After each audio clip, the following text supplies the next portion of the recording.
Welcome to RTV. నేను మీ గయాజ్ని. ప్రపంచ రక్తదాతల దినోత్సవం సందర్భంగా ముందుగా ఆర్టీవీ రక్తదాతలందరికీ శుభాకాంక్షలు. ప్రస్తుతం మనతో మాట్లాడేందుకు Nova blood bank incharge Bhaskar Naidu ప్రస్తుతం మనతో ఉన్నారు. ఆయనతో మాట్లాడతాం. భాస్కర్ నాయుడు నమస్తే. నమస్తే సార్. చెప్పండి భాస్కర్ నాయుడు, ఇప్పటికి మీరు 49 సార్లు బ్లడ్ ఇచ్చారు. అదేవిధంగా ఒక బ్లడ్ బ్యాంక్ ఇన్ఛార్జిగా వ్యవహరిస్తున్నారు. ఎట్లుంది బ్లడ్ బ్యాంకు? రక్తదాతలు ఇచ్చే దాతలు కానీ ముందుకు వస్తున్నారా? వస్తున్నాను సార్. ముందుగా ప్రపంచ రక్తదాత దినోత్సవ శుభాకాంక్షలు. రక్తదాతలకు, స్నేహితులకు, శ్రేయోభిలాషులకు, అలాగే ఆర్టీవీ అభిమానులకు కూడా ప్రపంచ రక్తదాత దినోత్సవ శుభాకాంక్షలు తెలియజేసుకుంటాను. సార్, వాస్తవంగా ఈ జిల్లా నెల్లూరు జిల్లా రక్తదాతల కిల్లా. మొదటి నుంచి కూడా చైతన్యవంతమైనటువంటి జిల్లా మంది. రక్తదాన ఉద్యమంలో ఎప్పటి నుంచో ఒక మంచి సుపరిణామంతో ముందుకెళ్తున్నటువంటి రక్తదాతలు ఎంతోమంది ఈ జిల్లాలో ఉన్నారు. ఈ జిల్లాలో 100 సార్లు ఇచ్చినటువంటి 100 సార్లు రక్తదానం చేసినటువంటి రక్తదాతలు కూడా ఎంతోమంది ఉన్నారంటే వాస్తవంగా ఈ రాష్ట్రంలో మన నెల్లూరు జిల్లా చైతన్యవంత జిల్లాగా చెప్పుకోవచ్చు. కాకపోతే జరిగినటువంటి ఈ మార్చి, ఏప్రిల్, మే నెలల్లో తీవ్రమైన ఎండలు ఉండడం, ఎలక్షన్లు హడావుడి, పరీక్షలు రాస్తున్న పిల్లలు, ఇలాంటి వాతావరణంలో కొంత రక్తదాన ఉద్యమంలో ముందుకెళ్ళకపోయిన పరిస్థితి వాస్తవమే. కానీ ఒక్క నెల్లూరు జిల్లా అయితే మాత్రం అద్భుతంగా రక్తదాన ఉద్యమంలో మోటివేటర్లందరూ సహకారంతో పనిచేస్తుందని తెలియజేస్తున్నాను సార్. భాస్కర్ నాయుడు, అసలు ఫస్ట్ మీ స్వగ్రామం ఏ ఊరు? అసలు మీరు రక్తం దానం చేయడానికి ఎక్కడి నుంచి బిగిన్ అయింది? అసలు మీకు ఆ థాట్ ఎందుకు వచ్చింది? సార్, యాక్చువల్గా మాది వెంకటాచలం మండలం, నెల్లూరు జిల్లా పూడిపర్తి అనే ఒక మారుమూల పల్లెటూరు. వాస్తవంగా మా ఊరికి బస్సు వెళ్తే తిరిగి రావాల్సిందే, అంటే వేరే కూడా దారి కూడా లేని పరిస్థితి. అలాంటి గ్రామం నుంచి రక్తదాన ఉద్యమంలో మేము ఈరోజు పూడిపర్తి గ్రామంలో రక్తదాన శిబిరం పెట్టి జస్ట్ బ్యానర్ పెడితేనే 100 మందికి పైగా రక్తదానం చేస్తారు. అలాగే మా ఊర్లో మహిళలు కూడా చైతన్యవంతమైన వ్యక్తులు, వాళ్ళు కూడా వచ్చి ఈరోజు స్వచ్ఛందంగా రక్తదానం ముందుకు వస్తున్నారు. వాస్తవంగా నేను చదువుకున్న కళాశాల రోజుల్లో, పాలిటెక్నిక్ కళాశాల రోజుల్లో రక్తం అందక చాలామంది చనిపోతున్నారని, మా దగ్గర మిత్రుడు ఒక అతను చనిపోయడం తెలియడంతో ఎలాగైనా సరే ఇదేదో కార్యక్రమాన్ని మనం చేద్దామని ముందుకు వచ్చాము. అప్పటి ఇండియన్ రెడ్ క్రాస్ సొసైటీ ఉన్నటువంటి యాజమాన్యం కూడా మాకు పూర్తి సహాయ సహకారాలు అందించారు. అలా ఈ రక్తదాన ఉద్యమంలో గత 20 సంవత్సరాల నుంచి మనం రకరకాల రక్త నిధులకి మోటివేటర్గా, బ్లడ్ డోనర్ మోటివేటర్గా ఎన్నో స్వచ్ఛంద సేవా సంస్థల్ని, కళాశాలల్ని, మరియు విద్యార్థి సంఘాలని, పొలిటికల్ పార్టీస్ని, ఫ్యాన్స్ అసోసియేషన్ని, మహిళా సంఘాలను కలుపుకొని ఈరోజు రక్తదాన ఉద్యమంలో ముందుకెళ్తున్నాం సార్. అదేవిధంగా రక్తము ఎలాంటి వ్యక్తులు ఇవ్వవచ్చు? కొంతమంది భయపడతారు, రక్తం ఇవ్వడానికి భయపడతారు. రక్తం పోతే బాడీ వీక్ అయిపోద్ది, రకరకాల జబ్బులు వస్తాయి అన్నింటి. అసలు రక్తము ఎలా ఇవ్వవచ్చు, ఎలాంటి వ్యక్తులు ఇవ్వచ్చు? సార్, రక్తదానం చేయడానికి 18 సంవత్సరాలు పూర్తయి 45 కేజీల బరువు కలిగినటువంటి వ్యక్తులు, ఆరోగ్యంగా ఉండి పూర్తి స్థాయిలో వాళ్ళు ఆరోగ్యంగా ఉంటే, ఈ మధ్యకాలంలో వాళ్ళకి జాండీస్ కానీ, మలేరియా కానీ, టైఫాయిడ్ కానీ, కుక్క కాడ ఇంజక్షన్ చేయించుకోవడం కానీ, మేజర్ ఆపరేషన్ కానీ, ఆస్మా, దగ్గు, liver problem, kidney problem, fits రావడం, ఇలాంటి రకాల వ్యాధులు ఏమి లేకుండా ముందు రోజు ఆరోగ్యంగా నిద్రపోయి వాళ్ళు పూర్తి ఆరోగ్యకరంగా ఉంటే రక్తం వచ్చానా లేదా స్వచ్ఛంద రక్తదాన శిబిరాలను రక్తదానం చేయొచ్చు. ఆరోగ్యవంతమైనటువంటి మానవుడు ప్రతి 3 నెలలకు ఒకసారి రక్తదానం చేస్తే 90 రోజులకు ఒకసారి రక్తదానం చేయొచ్చు. రక్తదానం చేయడం వల్ల ఫుల్ హెల్తీగా ఉంటారు. ఎలాంటి వాళ్ళకి అనారోగ్య పరిస్థితులు ఉండే సమస్య లేదు. కాకపోతే రక్తదానం చేయడానికి ఎక్కువ మంది ముందుకు రావడానికి పోవడం ఏంటంటే సూది భయం. సూది గుస్తే ఏదైనా అవద్దని, అలాగే రకరకాల అపోహలు ఉన్నాయి ఈరోజు. ఎందుకంటే అపోహలు చాలా వరకు తగ్గిపోయాయి. కానీ ఇంకా కూడా ఏంటంటే పల్లెటూళ్ళలో చాలామంది కూడా ఈరోజు చెప్తుంటారు, గ్రామాల్లో రక్తదానం చేయడం వల్ల మేము మామూలుగా సాధారణంగా చేసుకునే పనులు చేసుకోలేమేమో, అలాగే చాలామందికి నపుంసకత్వం వస్తుందేమో, ఇలాంటి రకరకాల అపోహలు ఉన్నాయి. ఎలాంటి వాటికి ఏమిటి సంబంధం లేదు. ఈరోజు ఒక వికలాంగుడుగా నేను ఈరోజు కర్రల మీద నడుస్తూ కూడా 49 సార్లు ఇప్పటికీ రక్తదానం చేశాను.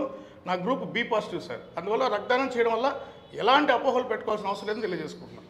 అలాగే ఇప్పుడు రక్తంలో ఎన్ని రకాలు ఉంటాయి? అదేవిధంగా ఈ మధ్య కాలంలోనే రక్తంలోంచి కణాలు కూడా తీసి మళ్ళీ ఇచ్చేస్తున్నారు. అసలు మొత్తం గ్రూప్స్ ఎన్ని రకాలు ఉంటాయి రక్తంలో? సార్, సాధారణంగా రక్త గ్రూపుల్ని 4 రకాలు విభజిస్తారు.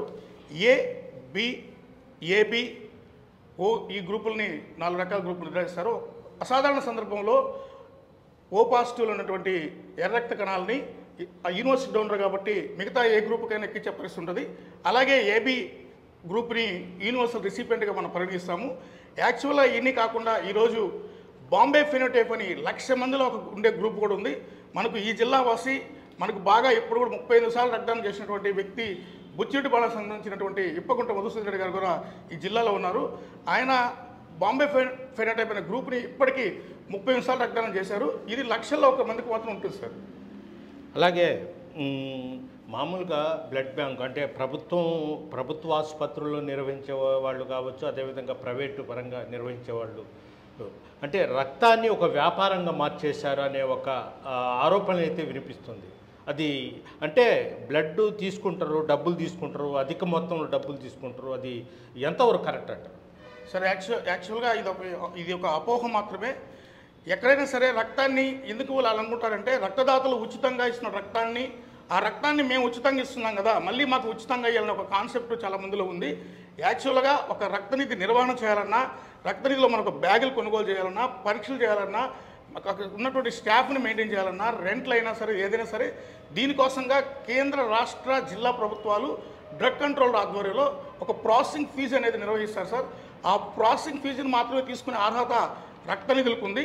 అలా కాకుండా ఎక్కువ తీసుకునేందుకంటే ఖచ్చితంగా చట్టపరమైన చర్యలు తీసుకునే పరిస్థితి ఈరోజు రాష్ట్ర కేంద్ర ప్రభుత్వాలకు ఉంది. కాబట్టి ఖచ్చితంగా రక్తనిధులన్నీ కూడా కేంద్ర రాష్ట్ర జిల్లా స్థాయి డ్రగ్ కంట్రోల్ ఆధ్వర్యంలో ఉంటాయి సార్. అందువల్ల ఎక్కడా కూడా ఎక్కువ తీసుకునేదని సమస్య ఉండదు. అలాగే అంటే మొన్న వేసవి కాలంలో కూడా నెల్లూరులో 2-3 బ్లడ్ బ్యాంకులు ఉండి కూడా రక్తం కొరత బాగా డిమాండ్ పెరిగింది. అయితే ఎందువల్ల ఈ చైతన్యం చేయలేకపోతుంది? ప్రభుత్వ పరంగా కానీ స్వచ్ఛంద సంస్థలు కానీ కొద్ది వెనకబడ్డారు అనుకోవచ్చా? సార్, వాస్తవంగా ఇక్కడ ఇది కూడా ఒక అపోహ మాత్రమే. ఇక్కడ నెల్లూరు జిల్లాలో అద్భుతమైనటువంటి స్వచ్ఛంద సేవా సంస్థలు ఉన్నాయి, ఫ్యాన్స్ అసోసియేషన్ ఉన్నాయి, పొలిటికల్ పార్టీస్ కూడా చేస్తారు. కానీ ఈ సంవత్సరం జరిగినటువంటి పరిణామం ఏంటంటే 43 నుంచి 45 డిగ్రీలు ఎండ రావడం, ఇంత ఎండ వేడికి రక్తం ఇస్తే మనకేదైనా ఆరోగ్య సమస్యలు వస్తే తిరగలేమనుకోవడం, అలాగే ఉదయం 9:30 నుంచి 1 గంట దాకా రకరకాలుగా ఎలక్షన్ హడావుడి ప్రచారంలో తిరుగుతూ రక్తాన్ని ఇవ్వలేకపోవడం వాస్తవం. కానీ గతంలో కంటే ఈ సంవత్సరం వెనకబడ్డాం వాస్తవం. ఇది మాత్రం వాస్తవం సార్. మార్చి, ఏప్రిల్, మే, జూన్ నెలలో ఎప్పుడు కూడా ఈ ఎండ వాతావరణం అయితే రకరకాల కారణాల వల్ల ఎప్పుడు వెనకబడుతుంటాం. అంతేకాని స్వచ్ఛంద రక్తదాతలు ఎక్కడైనా రక్తదాన శిబిరాలు పెడితే ఇద్దాం అనుకుంటారు, కానీ రక్త నిధులకు వచ్చి ఇచ్చేవాళ్ళు తక్కువ ఉంటారు సార్. అలాగే మీరు ఇందాక క్వశ్చన్ వేశారు, రక్త నిధులు ప్రైవేటు ప్రభుత్వం సార్. యాక్చువల్గా రక్త నిధులు అనేది ప్రైవేట్ అనేది అసలు ఇండియాలో ఎక్కడ లేవు సార్. యాక్చువల్గా ఏదైనా సరే రక్త నిధి అంటే స్వచ్ఛంద సేవా సంస్థలు రక్త నిధులన్నా మెయింటైన్ చేయాలి, లేదంటే ప్రభుత్వం అన్నా మెయింటైన్ చేయాలి, లేదంటే హాస్పిటలైజ్ బ్లడ్ బ్యాంక్స్ మాత్రం మెయింటైన్ చేయాలి సార్ యాక్చువల్గా అయితే. అలాంటిది అంతేగాని మనం ఒక సపరేట్గా ఒక ఆర్గనైజేషన్షిప్ పెట్టి బ్లడ్ బ్యాంక్ పెట్టంగానే ఈరోజు ప్రైవేట్ బ్లడ్ బ్యాంక్స్ అనేస్తున్నారు. నో బ్లడ్ బ్యాంక్ కూడా ప్రైవేట్ బ్లడ్ బ్యాంక్ కాదు, అది రూట్స్ అనే ఒక సేవా సొసైటీ కింద ఉన్నటువంటి బ్లడ్ బ్యాంక్ సార్. ఇప్పుడు బ్లడ్ ఇస్తున్నారు, వేరే వాళ్ళకి కావాలి, డాక్టర్ ఆ హాస్పిటల్ నుంచి ఒక లెటర్ తెస్తారు. అయితే మొత్తం మీద మీరు బ్లడ్ ఇచ్చేటప్పుడు అంటే కణాలు వేరు చేసి ఇవ్వడంలో కానీ, లేదంటే డైరెక్ట్గా ఏ గ్రూపో బి గ్రూపో వాళ్ళకి ఇవ్వడము ఎంత ఖర్చు అవుద్ది? మీకు ఎంత ఖర్చు అవుద్ది సార్? యాక్చువల్గా మన ఒక ప్యాకెట్ రెడ్ సెల్స్ అయితే ఇలా ఇప్పుడు మనకు రక్తంలో ఉన్నటువంటి రక్తాన్ని తీసుకున్నప్పుడు రక్తదాత నుంచి దాన్ని శుద్ధి చేయడానికి కర్మాగారం లాంటి ఒక మిషనరీ వాడతాం సార్. దానికి యాక్చువల్గా దాన్ని అక్కడ మనం పరీక్షలు నిర్వహిస్తాము. ఫస్ట్ గ్రూపు నిర్ధారిస్తాము, తర్వాత ఏదైనా పేషెంట్కి వచ్చినప్పుడు క్రాస్ మ్యాచ్ చేస్తాము. సిఫిలిస్, మలేరియా, హెపటైటిస్ బి, అలాగే HIV1, HIV2 లాంటి ఎన్నో అత్యాధునిక సాంకేతిక పరిజ్ఞానం కలిగినటువంటి మెషినరీతో, సాంకేతిక నిపుణులతో మనం పరీక్షలు చేపిస్తాము. ఆ ప్రాసెసింగ్ ఏదైతే ఉందో ఆ ప్రాసెసింగ్ ఉన్న ఫీజు మాత్రమే మనం వసూలు చేస్తాం సార్. ఇప్పుడు కేంద్ర ప్రభుత్వం సపోజు 1550 రూపాయలు ఒక ప్యాకెట్ రెడ్ సెల్స్ తీసుకోమంది, గవర్నమెంట్ నిర్ధారించిన రేటు, దాన్ని మాత్రమే దాంట్లోంచి తగ్గించి తీసుకోవడం ఉంటుంది, కానీ దానికన్నా ఎక్స్ట్రా తీసుకునే ఎలాంటి పరిస్థితులు ఉండదు సార్ రక్త నిధులు. బస్సునాడు ఇంకొకటి అంటే వేసవి కాలంలో, ఎండాకాలంలో బ్లడ్ దొరకడం కష్టము, ఎవరు ముందుకు రారు ఇవ్వడానికి. ఈ చల్లకాలంలో ఎక్కువ మంది బ్లడ్ ఇస్తారు. స్టాక్ అంటే మినిమము 60 రోజులు, 2 months 3 months అనుకుంటా, నాకు పూర్తిగా అది. అంటే ఎక్కువ రోజులు నిల్వ పెట్టలేము కదా, అలాంటి సమయంలో పడేస్తారా బ్లడ్? సార్, యాక్చువల్గా ఇప్పుడున్నటువంటి టెక్నాలజీ ప్రకారం మనం విడిభాగాలు తీస్తాము. ప్లాస్మా అనేది ఒక సర్టన్ సెంటిగ్రేడ్లో సంవత్సరం ఉంటుంది, కొంత ప్లాస్మా 5 years ఉన్న ప్లాస్మా కూడా ఉంటుంది. అలాగే ప్లేట్లెట్స్ జీవితకాలం వచ్చేసి 4 నుంచి 5 రోజులు, కాబట్టి మనం అవసరమైనప్పుడు మాత్రమే ప్లేట్లెట్స్ సపరేట్ చేస్తాము. ప్యాకెట్ సెల్స్ దాని జీవితకాలం వచ్చేసి 35 రోజుల నుంచి 42 రోజులు ఉంటుంది సార్. మనకున్న రక్త కొరత వల్ల వేస్ట్ అనే మాట సామాన్యంగా ఉండదు సార్, ఎక్కడ ఇదిపించదు, అది ఎప్పుడో కానీ జరగదు, సామాన్యంగా అయితే ఎప్పుడు కూడా జరగదు. అలాగే భాస్కర్ నాయుడు, మీరు మామూలుగా దివ్యాంగుల అంటే పుట్టినప్పటి నుంచి మీకు 2 కాళ్ళు ఇదే పోలియో ఏదో అయితే సేవా దృక్పథంతో ముందుకెళ్ళడం, శివాజీ ఫౌండేషన్ అనే ఒక సంస్థ ఏర్పాటు చేయడం, పేదలకు కానీ ఇతరులకు సహాయం చేయడం, అదేవిధంగా మీ ఫ్యామిలీ మొత్తము ఈ రక్తదాతలుగా ఉంటూ ముందుకెళ్తున్నారు. అసలు మీరు ఎప్పటి నుంచి స్టార్ట్ చేశారు?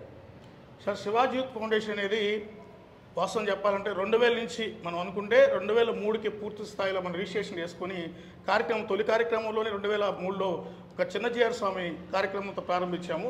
తర్వాత రక్తదాన ఉద్యమంతో స్టార్ట్ అయినటువంటి శివాజీ యూత్ ఫౌండేషన్ ఈరోజు గ్రామీణ ప్రాంతాలని స్టార్ట్ అయిన శివాజీ వైజాగ్ దాకా వివిధ రకాలైనటువంటి సేవలు అందిస్తుంది. విద్య, వైద్యం, ఉపాధి రంగాల్లో గ్రామీణ వికాసం, క్రీడల మీద శివాజీ యూత్ ఫౌండేషన్ ఎప్పుడు కూడా తన వంతు పాత్ర పోషిస్తుంది. అలాగే డిజాస్టర్ మేనేజ్మెంట్ జరిగినప్పుడు ఎప్పుడు కూడా ప్రకృతి వైపరీత్యాలు ఎక్కడ జరిగినా కూడా ప్రజలు, స్నేహితులు, ఫౌండేషన్ సంస్థ సహకారంతో పూర్తి స్థాయిలో అటు మనం హుదూద్కి వెళ్ళాము, మన కేరళకి వెళ్ళి 18 లక్షల నుంచి 20 లక్షల మెటీరియల్ పంచాము, చెన్నై వరద బాధితులు ఆదుకున్నాము. ఎన్నోసార్లు ఈ జిల్లాలో కానీ సునామీ వచ్చినప్పుడు కూడా అప్పటి జిల్లా కలెక్టర్ రాజశేఖర్ గారికి 25,000 రూపాయల పైన మనం శివాజీ ఫౌండేషన్ నుంచి విరాళాలు ఇచ్చాము. వాస్తవంగా నేను 9వ నెలలో నాకు పోలియో వ్యాధి సంక్రమించింది. అప్పటి నుంచి నేను పూర్తి స్థాయి వికలాంగుని, కర్రల మీద నడుస్తాను. నేను పెట్రాస్లో మోటివేటర్గా పనిచేస్తున్నప్పుడే అక్కడ రషీదా బేగం అని ఒక ముస్లిం అమ్మాయిని నేను ప్రేమ వివాహం చేసుకున్నాను. మాకు 2 పిల్లలు.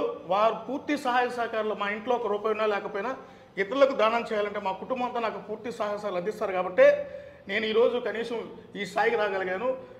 మనం 40 రోజులు పైగా వివిధ 2 సార్లు వచ్చినటువంటి కరోనాలో మనం చేసిన సేవలకు గాను అటు JBR Harvard university, Bengaluru university సంయుక్తంగా నాకు డాక్టరేట్ కూడా ఇచ్చారు సార్. ఇది పరిస్థితి. భాస్కర్ నాయుడు అంటే ఒక మారుమూల పల్లెలో జన్మించడం జరిగింది. అయితే ఆయన పుట్టుక నుంచి పోలియోతో బాధపడుతూ కర్రల మీద నడుస్తారు. అదేవిధంగా కుల మతాలకు అతీతంగా ఆయన ఒక ముస్లిం మైనారిటీ యువతిని కూడా వివాహం చేసుకోవడం జరిగింది. అయితే కుటుంబం మొత్తము రక్తదాతలు. అయితే పేద ప్రజలకు సేవ చేయాలనే ఉద్దేశంతో శివాజీ ఫౌండేషన్ అని కూడా ఏర్పాటు చేయడం జరిగింది. ఒక నెల్లూరు జిల్లానే కాదు, అటు తడ నుంచి ఇటు విశాఖపట్నం వరకు వాళ్ళు సేవా కార్యక్రమం చేపడుతూ వస్తున్నారు. ప్రపంచ రక్తదాతల దినోత్సవం సందర్భంగా ఆయన మొత్తం రక్తదాతలకు నెల్లూరు జిల్లా రక్తదాతలకు కూడా శుభాకాంక్షలు తెలుపుతున్నారు. వీడియో ప్రదీప్తో గయాజ్ RTV నెల్లూరు నుంచి. మరిన్ని వీడియోస్ కోసం ఛానల్ ని సబ్స్క్రైబ్ చేయండి. లేటెస్ట్ అప్డేట్స్ కోసం వాట్సాప్ ఛానల్ ని ఫాలో చేయండి. అండ్ లింక్ డిస్క్రిప్షన్ లో ఉంది.